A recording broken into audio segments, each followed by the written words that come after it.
Hojatga kirganda unitazga nima tushganiga e'tibor qaratasizmi? Kakashkamga qaramayman.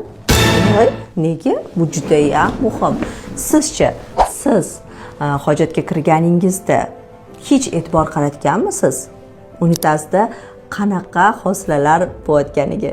Bu narsaga e'tibor beradiganlar ham, e'tibor bermaydiganlar ham yaxshilab eshitamiz. Doimiy ravishda ich qotishi, ya'ni bir kundan ortiq ichga kelmasligi ham norma emas, lekin har ovqatdan keyin hojatga kirib ipir ich kelish ham bu norma emas. Har bir insonga, men hatto qizimga o'rgataman, ich kelgandan keyin o'z axlatiga e'tibor berish kerakligini eslataman. Ya'ni sizni har safar keladigan ichingiz kasha образный, ya'ni bo'tqasimon bo'lmasligi kerak, balkim sformirованный, ya'ni kolbasa yoki sosiskasimon holatda to'q jigarrang ko'rinishga ega bo'lish kerak. Axlat rangi ham juda ham katta ahamiyatga ega.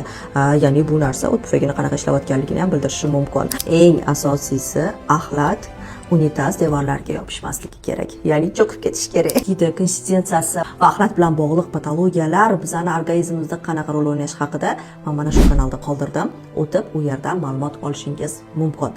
Va kelasi safar Reels'da esa biz limfa haqida ham gaplashamiz.